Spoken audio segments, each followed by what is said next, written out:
ॐ अज्ञानतिमिरन्धस्य ज्ञानाञ्जनशलाकया चक्षुरुन्मिलितं येन तस्मै श्रीगुरवे नमः।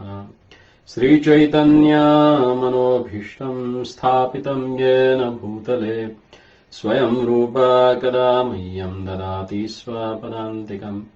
वन्देऽहं श्रीगुरोः श्रीयुतापदकमलं श्रीगुरून् वैष्णवाञ्च श्रीरूपं सागरजातं सहगणरघुनाथान्वितं तं सजीवं साद्वैतं सावधूतं परिजनसहितं कृष्णचैतन्यदेवं श्रीराधाकृष्णपादान् सहगणललिता श्रीविशाखान्वितांश्च। हे कृष्ण करुणा सिन्धो दीनबन्धो जगत्पते गोपेश गोपिका कान्त राधा कान्त नमोस्तुते। तप्तकाञ्चन गौराङ्गी राधे वृन्दावनेश्वरी वृषभानुसुते देवी प्रणमामि हरिप्रिये। जय श्रीकृष्ण चैतन्य प्रभो नित्यानन्द श्री अद्वैत गदाधर श्रीवासदि गौरभक्तवृन्द। हरे कृष्णा कृष्णा कृष्णा हरे हरे हरे राम राम राम हरे हरे। क्षीरं यथा दधिविकार विशेषयोगात् संजायते न हि ततः पृथगस्ति हेतोः। यः शम्भुतामपि तथा समुपैति कार्यात् गोविन्दमादिपुरुषं तमहं भजामि। तो स्वागत है आप सबका इस ब्रह्म संहिता के प्रवचन श्रृंखला में। तो पिछले प्रवचन में हमने चर्चा की कि भगवान शिव भगवान की नरवत लीला में किस प्रकार से भगवान की अलग अलग पद्धति से सहायता करते हैं और खास करके असुरों को वरदान देके उनको भगवत लीला में एक मनोरंजकता उत्पन्न कर देते हैं। तो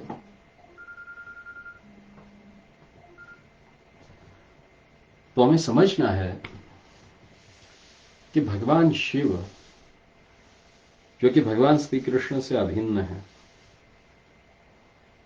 और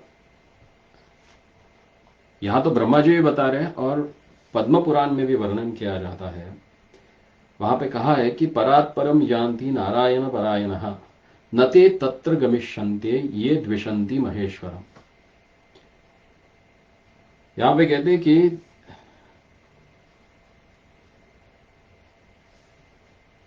जो व्यक्ति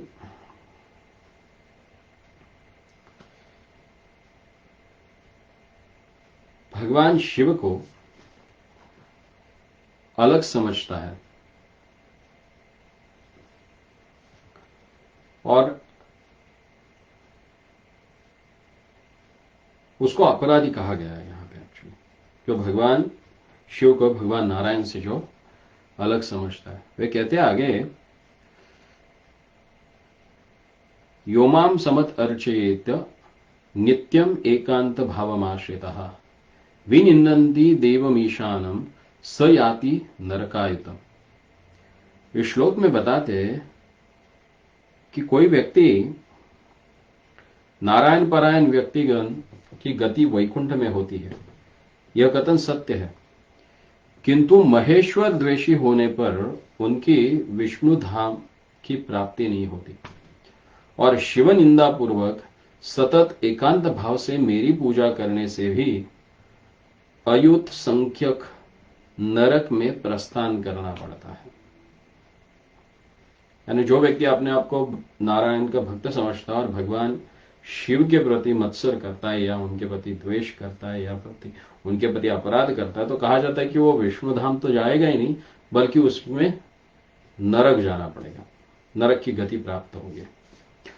और आगे कहा गया है कि मद भक्ता शंकर द्वेषी शंकर प्रिय उभौतौ नरकम यातौ यावत चंद्र दिवाकरो।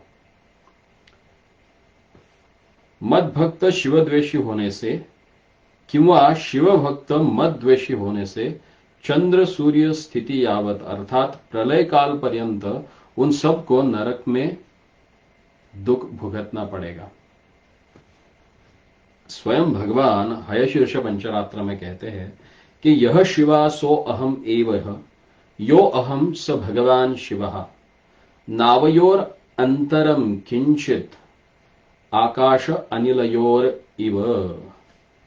कि जिस प्रकार से आकाश और अनिल यानी अवकाश में वायु का जिस प्रकार से स्थान है वे दो एक दूसरे से जैसे अभिन्न है, तो उसी प्रकार से यहां पे स्वयं हयशीर्ष भगवान हयग्रीव बता रहे हैं कि मैं ही शिव हूं और शिव ही मैं हूं। मैं ही शिव हूं और शिव ही मैं हूं।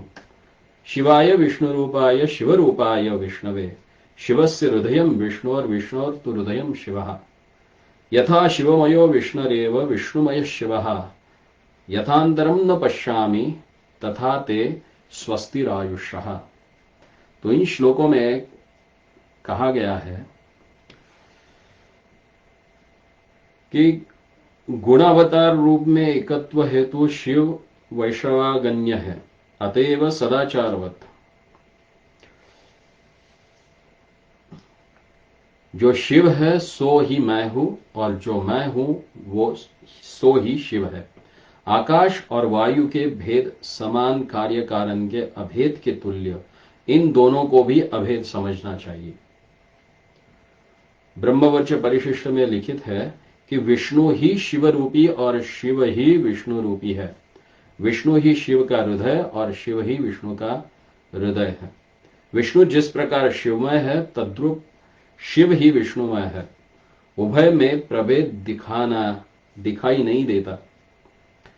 ऐसे ही मदीय परमायु की सत्ता हो, यानी जो इस प्रकार से समझ लेता है कि शिव को विष्णुमय और विष्णु को शिवमय, वो व्यक्ति परमायु को प्राप्त कर लेता है, ऐसे कहा गया। और ये मैं पढ़ रहा हूं हरिभक्ति विलास के चतुर्दश विलास में से श्लोक संख्या 180 से लेके 194 तक ये पूरा वर्णन किया गया है और खास करके शिवरात्रि व्रत निर्णय के बारे में बताया गया।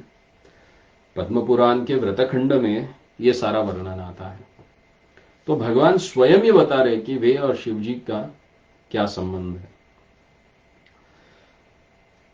और फिर हम देखते हैं कि खास करके गौड़ीय संप्रदाय में शिव जी को बहुत ही महत्व दिया जाता है। कई पाखंडी लोग हैं जो गौड़ीय संप्रदाय के ऊपर कीचड़ उछाड़ते हैं, कीचड़ फेंकते हैं और वे कहते हैं कि ये शिवद्वेषी है, शिव जी को भगवान नहीं मानते। कोई अर्ध पकाओ कोई व्यक्ति उनको मिला होगा और उससे श्रवण करके उन्होंने अपना मत बना लिया होगा इस गौड़ीय संप्रदाय और इस्कॉन के बारे में कि ये लोग शिवद्वेषी है, पाखंडी है। भगवान उन्हें क्षमा करे उनके इस अपराध के लिए। लेकिन शास्त्र के वचन ये है और उन वचनों के अनुसार गौड़ीय संप्रदाय में भी जो गौड़ीय संप्रदाय के प्रमुख है श्रीमान चैतन्य महाप्रभु, उन्होंने शिव जी की स्तुति की है। और वे कहते हैं यहां पे मुरारी गुप्ता जी की एक डायरी है, उसमें शिवाष्टक दिया गया है और उस शिवाष्टक में भगवान शिव की स्तुति स्वयं चैतन्य महाप्रभु कर रहे हैं, जो कि हमारे आराध्य देव है। अगर वे भगवान शिव को मान रहे तो हमें क्या आपत्ति है भगवान शिव को मान के उनकी पूजा करना या उनकी स्तुति करना, उनका गुणगान करना। लेकिन कई पाखंडी लोग हैं जो किसी भी तरह से वैष्णव के ऊपर कीचड़ उछड़ने में उनको आनंद आता है। ऐसे लोग कहते हैं कि ये तथाकथित इस्कॉन के जो अनुयायी है या गौड़ीय अनुयायी है, ये भगवान शिव के प्रति अपराधी है। लेकिन यहां तो जैसे हरिभक्ति विलास, जो कि सनातन गोस्वामी पाद और गोपाल भट्ट गोस्वामी पाद ने पूरा लिखा हुआ है, वे कहते हैं हरिभक्ति विलास में कि श्री कृष्णे वैष्णवांतु प्रेम भक्ति विवर्धते कृष्ण भक्ति रससार वर्षी रुद्र अनुकंपया।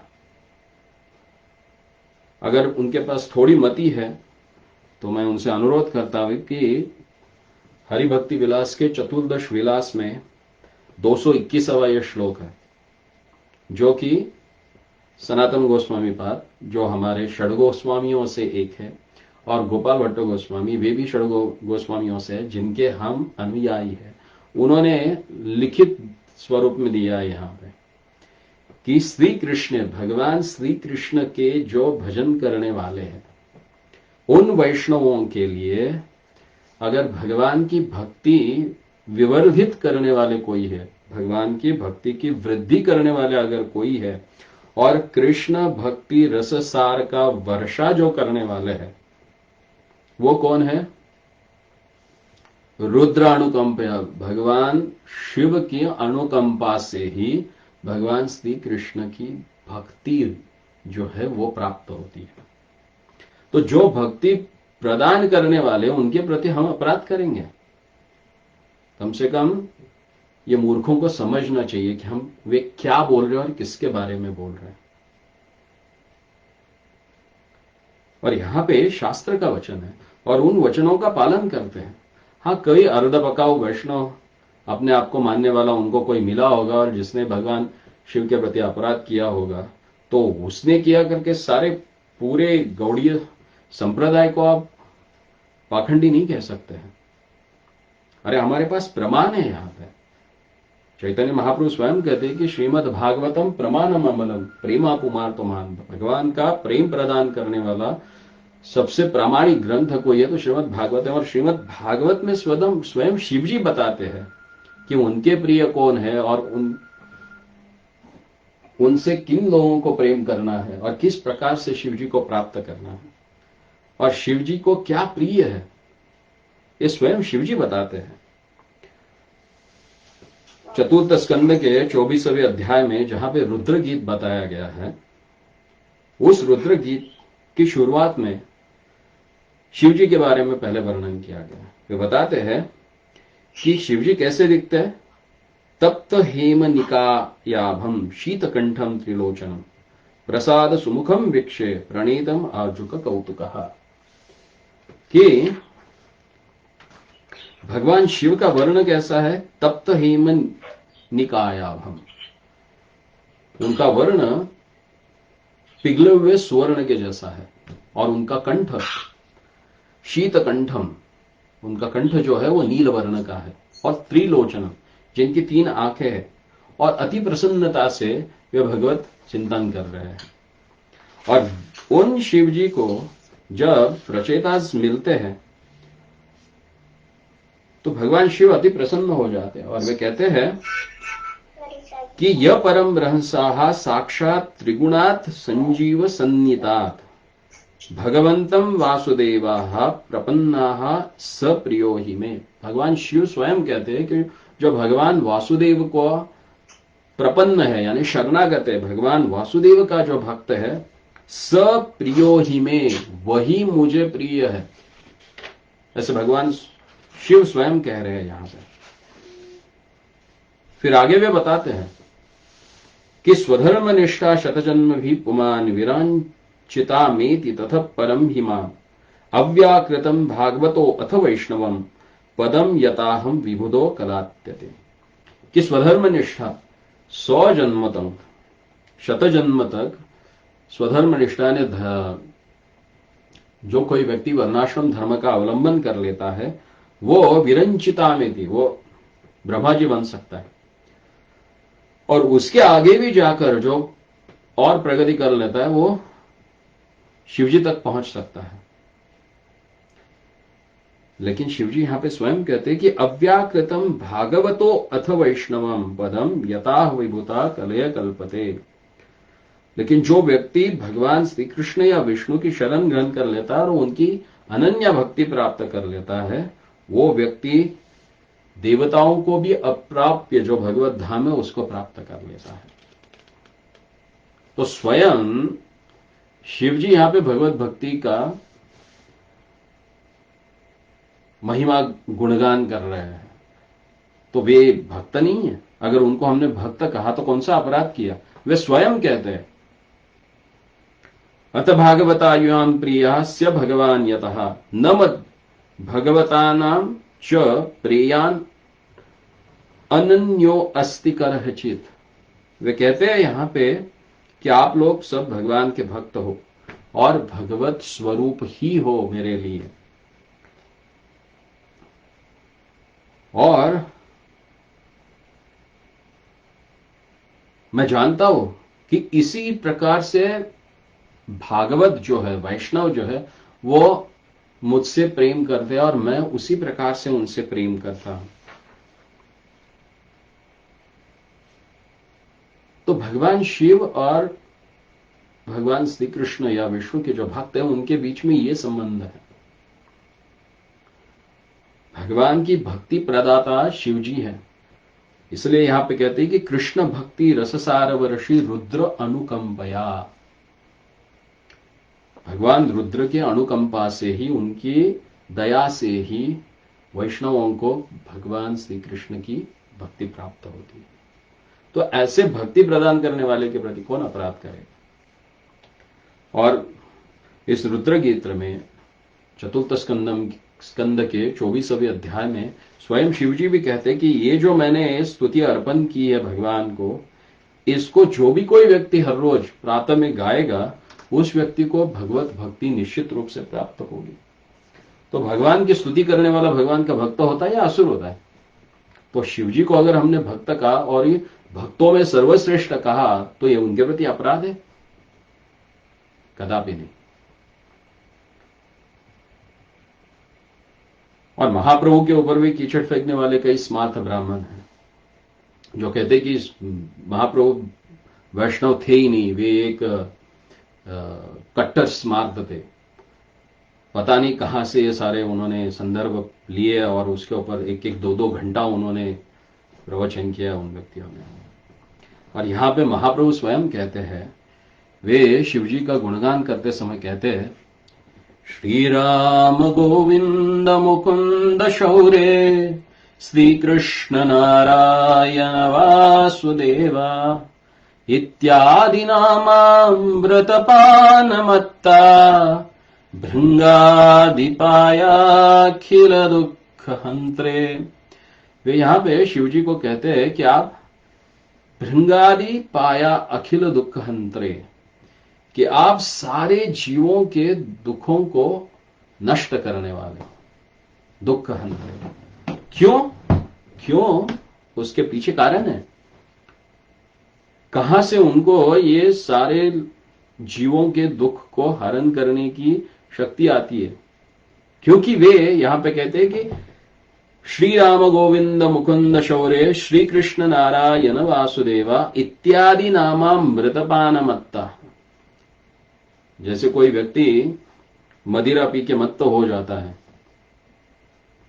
तो वो पूरी ऐसा प्रतीत करता है कि वो पूरी दुनिया का राजा है और जो चाहे वो करने का प्रयास करता है। तो सोचिए कि जिस व्यक्ति ने भगवत नाम रस का पान किया है वो कितना मत्त होगा। और उसके लिए इस भौतिक जगत में क्या असंभव है। अरे जो नामों के गुणगान करता है, नाम के रस में पूरी तरह से रसपान से मत्त हुआ है, जो भगवान को भी अपने वश में कर लेता है उनके भक्ति के द्वारा, ऐसे व्यक्ति के लिए इस भौतिक जगत में क्या असंभव है। तो शिवजी का वर्णन करते हुए श्रीमान चैतन्य महाप्रभु कहते हैं कि श्री राम गोविंद मुकुंद शौर्य श्री कृष्ण नारायण वासुदेवा इत्यादि नामाम रसपान मत्तः, इत्यादि नाम के रस में जो मत्त है वे शिवजी क्या करते हैं? प्राया अखिल दुख हंत्रे, सबके दुख का निवारण कर देते, हंत्रे यानी नष्ट कर देते। फिर आगे कहते हैं कि शिवजी क्या करते, क्या रहते हैं। श्री नारदाद्या सततम सुगोप्या जिज्ञासिता याशु वर प्रदाय तेभ्यो हरेर भक्ति सुख प्रदाय शिवाय सर्व गुरवे नमो नमः। अरे हम तो शिव जी को सर्वगुरु मानते हैं।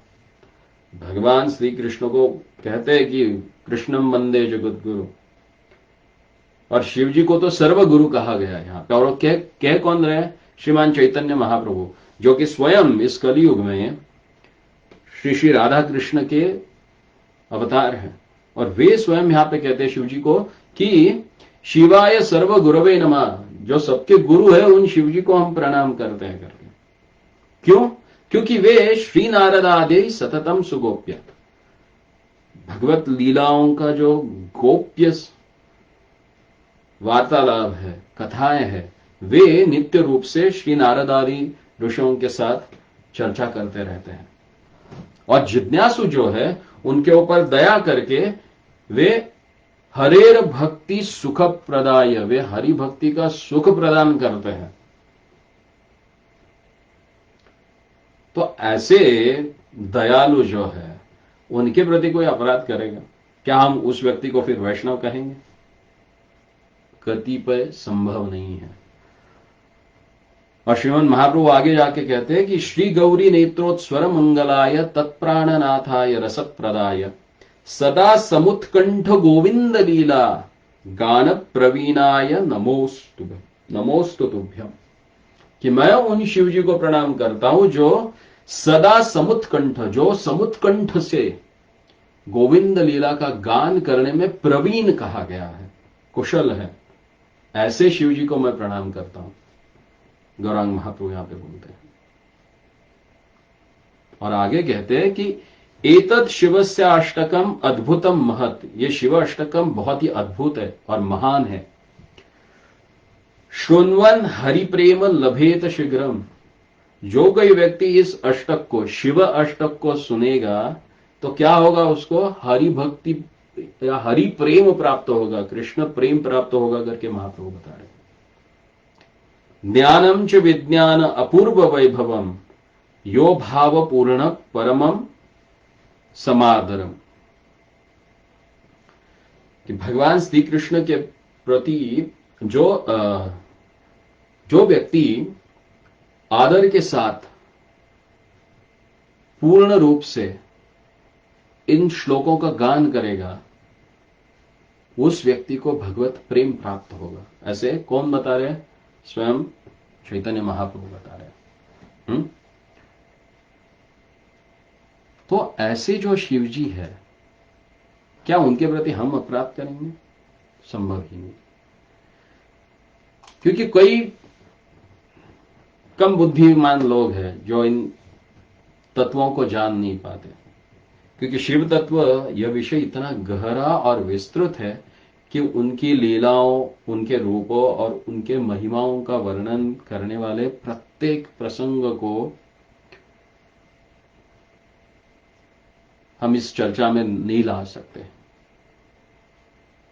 क्योंकि हमारा प्रमुख उद्देश्य है कि शिवजी के विषय में ज्ञान प्रदान कर लोगों को उत्साहित करना, जिससे कि उनके हृदय में अपनी चेतना विकसित करने की इच्छा जागृत हो और शिवजी का प्रत्येक कार्य और आचरण हमें बहुमूल्य शिक्षा प्रदान करता है, वो हमें समझना चाहिए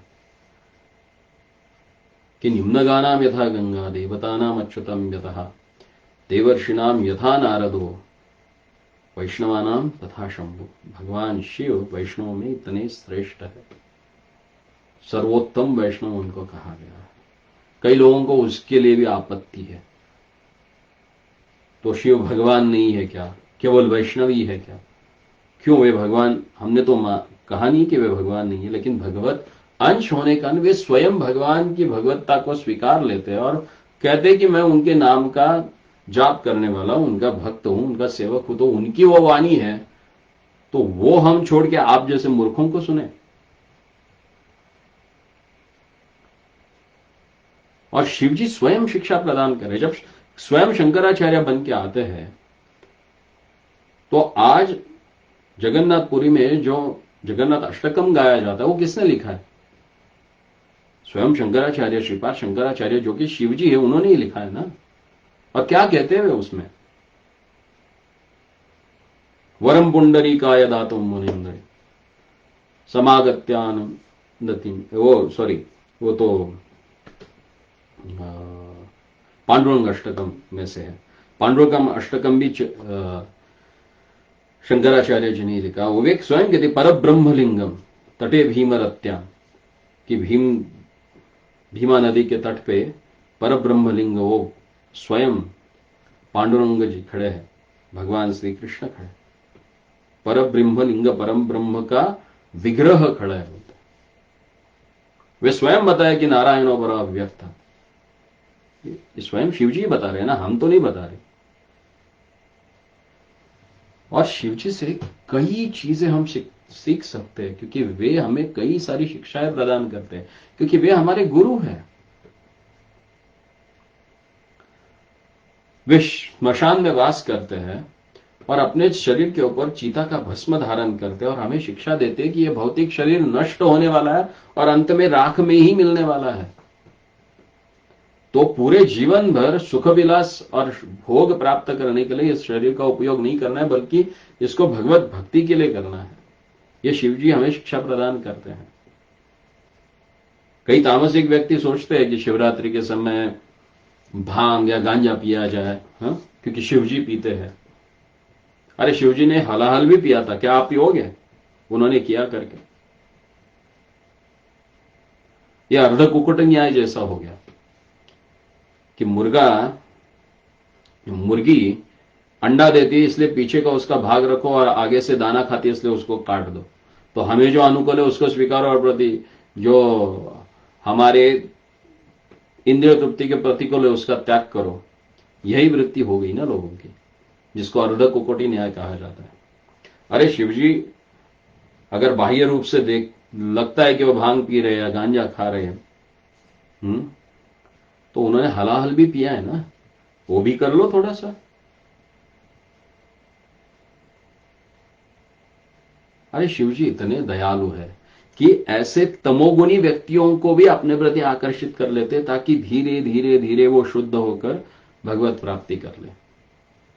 वे ऐसे ही तुरंत किसी के ऊपर प्रसन्न होकर उसको वरदान नहीं देते, क्योंकि हर समय गोविंद लीला का अनुस्मरण करते हुए, ध्यान करते हुए वे रहते अष्टकाली लीलाओं का। तो उसमें किसी भी प्रकार की बाधा ना हो, और ये उनके जो तथाकथित तामसिक जो भक्त रहते, जो उनको प्रसन्न करने के लिए तपस्या कर देते हैं, वे बाधा लाते हैं शिव जी की साधना में। इसलिए शिव जी बोलते चल ले पकड़ और भाग यहां से। जैसे हम देखते हैं कि कभी माता कुछ काम में व्यस्त हो और बच्चा आ जाता है और कुछ मांगना शुरू करता, मां फट से दे के बोलते जा कर ले, ताकि वो अपना काम ठीक तरह से करे। तो वैसे ही शिव जी अपनी साधना में व्यत्यय ना आए, इसलिए लोगों को तुरंत देके छोड़ देते हैं।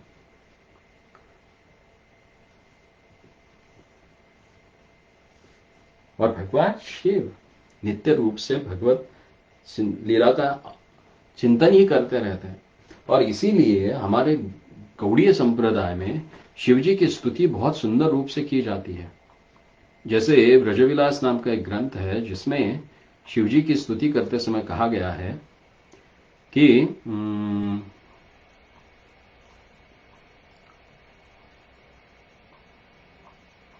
वे कैसे है,